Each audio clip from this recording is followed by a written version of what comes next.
3 second की दहशत सोचिए, आपकी गैलेक्सी के दिल में बैठा एक राक्षसी ब्लैक होल, अरबों सूर्यों जितनी ताकत, फिर भी यह आपकी सितारों भरी बस्ती को एक ही झटके में साफ क्यों नहीं कर देता? क्या इसे सब कुछ निगल जाना चाहिए था? आज इसी सवाल का ठोस जवाब साफ आंकड़ों और जमीन से जुड़े उदाहरणों के साथ आपके सामने है। माप का सच सबसे पहले, मिल्की वे लगभग 1 लाख प्रकाश वर्ष चौड़ी है, जबकि इसके केंद्र का ब्लैक होल सैजिटेरियस ए का इवेंट होराइजन करीब 1.2 करोड़ किलोमीटर है। धरती से सूर्य की दूरी 15 करोड़ किलोमीटर मानिए तो यह उसका लगभग 12वां हिस्सा ही है। इतनी छोटी खिड़की, इतनी विशाल बस्ती, पूरा राज यहीं छुपा है। गुरुत्वाकर्षण दूरी के साथ तेजी से घटता है, इसलिए ज्यादातर तारे केंद्र से हजारों प्रकाश वर्ष दूर अपनी स्थिर कक्षाओं में आराम से घूमते हैं। उनके ऊपर पूरे गैलेक्टिक डिस्क का संयुक्त खिंचाव काम करता है, केवल ब्लैक होल का नहीं। नतीजा, बाहर का इलाका ब्लैक होल की पकड़ से बहुत कम प्रभावित रहता है। दूसरा बड़ा कारण द्रव्यमान का अनुपात है। हमारी गैलेक्सी के चारों तरफ फैला डार्क मैटर का हलो करीब 100 अरब से 1000 अरब सूर्यों के बराबर भारी माना जाता है। केंद्र का ब्लैक होल मिल्की वे में लगभग 40 लाख सूर्यों जितना भारी है, यानी अनुपात लाखों गुना पूरी संरचना को जोड़ता, थामता और संतुलित रखता है। लेकिन रुकिए, आपके मन में आ रहा होगा कि खतरनाक मुंह खुल ही जाए तो क्या तारे सीधे सीधे अंदर नहीं गिर जाते? जवाब सरल है, कक्षा बचाती है। किसी तारे को निगलने के लिए उसकी कक्षा से ऊर्जा और घूमने की रफ्तार कम होनी चाहिए, जो बिना टकराव, घर्षण या गैस के जाल के आसानी से नहीं होता।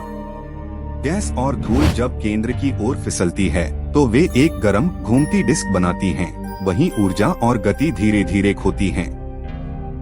यही धीमा रास्ता भोजन पहुंचाता है, तेज झपट्टा नहीं। इसलिए रोज का निवाला नहीं, बल्कि लंबे विरामों के बाद छोटे छोटे कौर ब्लैक होल के लिए सामान्य बात है। तारों के टूटने की घटनाएं भी बेहद कम हैं। खगोलविदों के आकलन के अनुसार एक सामान्य गैलेक्सी में लगभग 10,000 से 1 लाख साल में एक तारा बुरी तरह फटकर अंदर समा जाता है।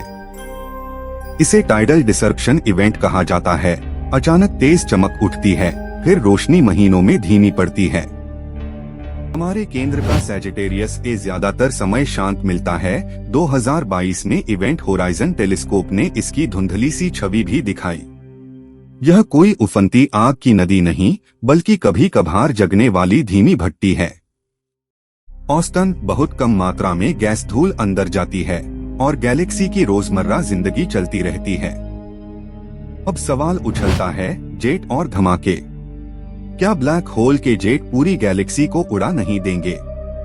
हकीकत उल्टी है। ये जेट ज्यादातर केंद्र के पास की गैस को गर्म करके तारों के जन्म की रफ्तार को कुछ समय के लिए कम कर देते हैं, पर सितारों को मिटा नहीं देते, बस्ती बची रहती है। कई गैलेक्सियां अपने सक्रिय दौर में लाखों साल तक जेट फेंकती हैं। ये जेट अक्सर ध्रुवों की तरफ पतली किरणों में हजारों प्रकाश वर्ष दूर तक दिखते हैं। ऊर्जा फैलती है, दिशा विशेष में जाती है, पूरे डिस्क पर समान वार नहीं करती। इसीलिए बड़े पैमाने पर विनाश नहीं, बल्कि नियंत्रित गर्माहट ज्यादा दिखती है। M87 का उदाहरण देखें। 2019 में दिखी इसकी छवि ने 650 करोड़ सूर्यों जितने द्रव्यमान वाले दैत्य की तस्वीर दी। इसके जेट बहुत दूर तक फैले हैं, फिर भी गैलेक्सी कायम है, तारे चमकते हैं। संदेश साफ है, शक्ति है, पर वह केंद्रित है। हर दिशा में सब कुछ झुलसा देने वाली आंधी नहीं है। फीडबैक नाम की यही प्रक्रिया गैस को गर्म करके, कभी कभी धकेलकर तारों के जन्म को थामती है, पर डिस्क, बाहें और बाहरी झुंड सलामत रहते हैं। औसत गैलेक्सी में नया सितारा बनना सालाना 1 से 3 सूर्यों के बराबर माना गया है। यह रफ्तार धीमी तेज हो सकती है, पर पूरी बस्ती खत्म नहीं होती। आप सोचेंगे, जब गैलेक्सियां आपस में टकराती हैं, तब क्या होता है?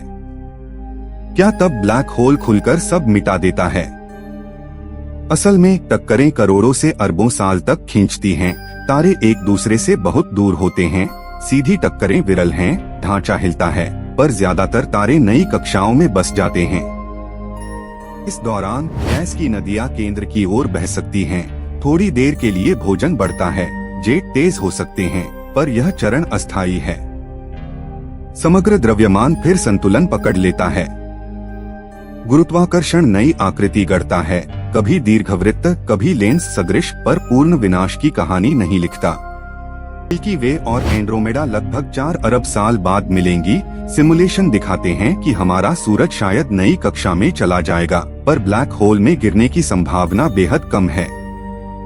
रात का आसमान बदलेगा, नई आकृतियां उभरेंगी, लेकिन जीवन के लिए यह तत्काल सर्वनाश जैसा झटका नहीं होगा। हाइपरवेलोसिटी तारों का रोचक किस्सा भी है। कुछ तारे केंद्र के पास गुरुत्वीय स्लिंग से इतनी रफ्तार पकड़ते हैं कि गैलेक्सी से बाहर निकल जाते हैं। पर यह विरल घटना है, करोड़ों में शायद एक। प्रणाली का बड़ा हिस्सा भारी द्रव्यमान के साझा खिंचाव से फिर से टिकाऊ तालमेल बना लेता है। अब असली सीमा समझिए, किसी तारे को तोड़ने या निगलने के लिए उसे कितना पास जाना पड़ता है।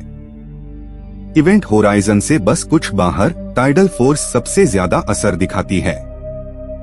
यह दूरी आमतौर पर कुछ प्रकाश घंटों से कुछ प्रकाश दिन तक हो सकती है, यानी पूरी गैलेक्सी की चौड़ाई के सामने बिंदु जितनी।